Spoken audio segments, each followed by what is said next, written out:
Hi everyone, I hope you're doing well wherever you are in the world. So today, this is what I have planned on doing. So I've got these plants here that I am going to plant up these 4 containers. Now our 4 containers are gonna sit here at the front of our house, and this is south facing, so they're gonna get a lot of sun. Now this morning I did go ahead and clean out some of the dead plants, and I also divided up the creeping Jenny, and I moved a little piece of each one into those 2 containers, because for some reason only these 2 containers, the creeping Jenny, were able to come back and survive the winter without protection. So pretty amazing. Now I did leave behind the 4 dwarf Alberta spruce as the centerpiece, and also I've got some mulch here that I'm going to mulch the back garden, because I'm not doing any planting in the back there, and I thought I'd take some time now to make it nice and neat before everything else leaf out.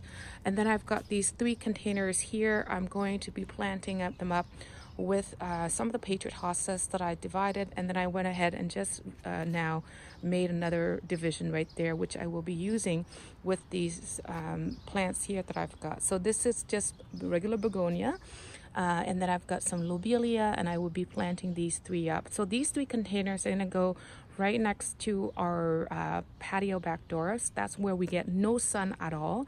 Now normally the nothing can grow there, but you know what, I'm only putting them there because it's kind of plain, nothing, it gets no sun, so nothing really thrives. So I thought, you know what, just for some sort of color, and even if they don't flower, that will be okay with me too, because I'm trying to sort of mix the plants up so that I will be able to enjoy some of the foliage and not necessarily having to worry about blooming. So anyway, let me set my camera up and start to do all that work with you.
So I just finished planting all those containers, but I thought I'll show you this before I forget. Now, remember, this is what I planted last autumn, and there were 50 bulbs that I planted in here, and I also planted some more in the back, but these are the only ones that came up for me this year.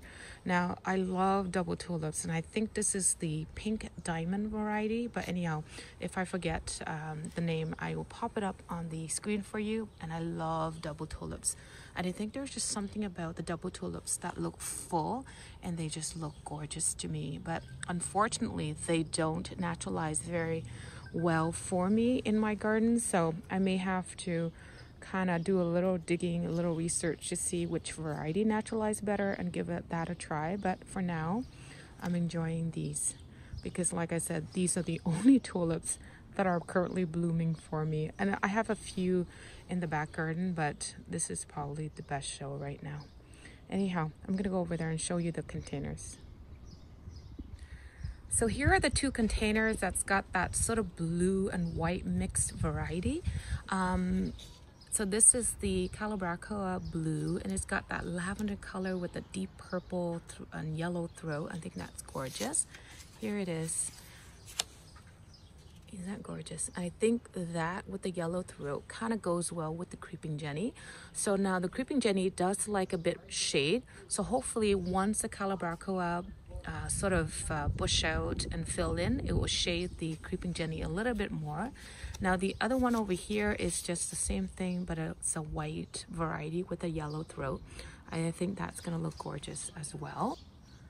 Now here's one of the other two containers. Now this one I don't have the tag for, but again, it's that sort of deep purple yellow throat again. Something about the yellow throat that I think goes really well with the creeping Jenny. So that's why I picked this. And then this is just the same white as the other one. And then I placed the other container right next to that one at the top of the steps. And here are the other two containers of begonia. They're just the white begonias that I've got from Costco a few weeks ago. And they're not doing all that well because we've had some really cold nights for the couple last few weeks. So hopefully as the weather warms up, they'll be able to pick up and thrive a little bit better. The poor thing. Anyway, I'm gonna go to the back and show you everything that I did in the back. So here's a quick look of the back garden with all the mulch, and I think it looks much nicer with the mulch in. Now, some of the areas I have are sort of thin because I didn't realize that I actually bought the 42-liter bags of mulch instead of the 56 liters. So I think I probably need a little bit more, but I think in the meantime, it looks pretty good. Now here are the 4 containers that I've got from Costco, and now I was planning on planting them up, but you know what? Looking at them like that, so full and lush, and I thought, you know what? If I'm going to plant these up, it's going to take me at least 2-3 weeks to get to this level. So, and as you can see, the back garden look pretty plain right now with nothing. And I thought, you know what, having some container that's full, I can start to enjoy them because we do have a really short season. And I think anything that looks like that to me is gorgeous, and I'm gonna enjoy it until all these plants leaf out. Now I did go ahead and put in some slow release fertilizers in the containers so that they have a little bit of food and to feed themselves as the weather warms up. And I will also be going in and giving them liquid fertilizer on a weekly basis as well. Anyhow, so there you go. Now I did also remove that little Bobo hydrangea that I had over there, and I put that in a little container. And then I had 2 cuttings that I divided up. They were here and here, and I moved them into this spot. So I think, you know, this is going to be a nice drift of Bobo hydrangeas that are similar in size, and that's going to look a lot better than what I had there last year, right? So anyhow, here's a quick look. I think it looks so much nicer. And here's another clump of tulips that I have. I think these were planted maybe 5 years ago when I first moved into this garden. And this is what's left. I think that first year I planted a good 300. And again, they don't naturalize. And these are the only few that are still left. Anyhow, I thought you would want to look at the garden right now.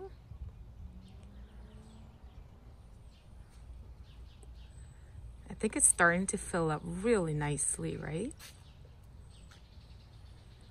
And even my columbines are starting to bloom as well. So gorgeous.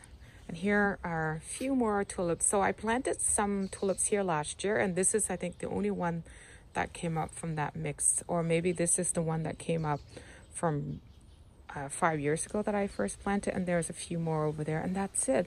So all the tulips that I planted last year along the border here, they were all eaten up by squirrels. So I've got nothing, as you can see, nothing whatsoever. Oh well. Anyhow, so there you go. Let me show you the little Bobo hydrangea that I've got.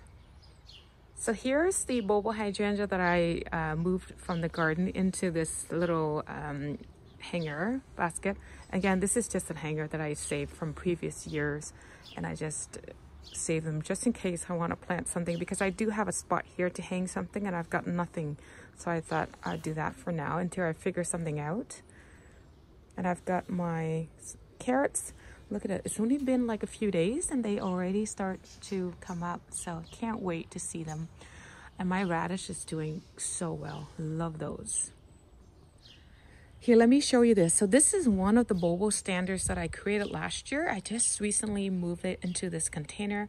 Now I will probably come in and plant some annuals around the base, but in the meantime, I thought you would want to see this just to kind of see how it's starting to leaf out. I'm super excited. I've got 2 more in containers as well, which I'll show you later on as the season progresses, but so excited to see them in their containers. Well, at least one of them right here. I also have some of the seedlings and some of the plants in these containers, in these plastic containers that I'm gonna move into the garage, because we are expecting frost tonight. So all of these will go into the garage where they're gonna get some protection tonight, and then I will move them back out here tomorrow. So here are the other 2 containers that I planted. Oh, there's a rice cooker. So this is just the back patio door, and as you probably recall, I've mentioned it a few times before, this is the north facing window and we get no sun here. So these 2 containers, they're probably not gonna bloom very well, but you know what? I'm just planting them here because it looks kind of plain. There's nothing here and I just want a little bit of color, right? So hopefully the contrast between the plants that I've chosen here in these containers will provide a little bit of sort of color in this sort of corner, dark corner. Now I've got this is just the blue lobelia, and it says here it does need 4 to 6 hours of sun. So anyhow, periodically I may move them into the sun and then move them back here when I want to enjoy them. And then this is just the begonia, again 4 to 6 hours for it to bloom. So anyhow, but I thought it would be a nice contrast between the hosta. I've got the Patriot hosta, and then the small leafy green here, and a little bit of a red color on these begonia. Anyhow, so here's the other container there. I'm just gonna turn around and show you the other container. So here's the other container that I've got here. Now I think this one will bloom a little bit better because it does get more sun in this part of the garden. So I think, anyhow, it's looking gorgeous, and it's kind of plain here because of this black container, so I thought it'll fill up nicely in this little corner. And anyhow, here's my kale and my Boston lettuce, and again that red lettuce, nothing. So I think the seeds probably are bad, so I'm gonna have to throw them out and plant something else there in the meantime. Anyhow, so I think I'm gonna stop the video here. And again, I want to thank you so much for watching this video, and you have yourself a wonderful day or night wherever you are in the world. Take care, and I will see you next time. Bye bye now.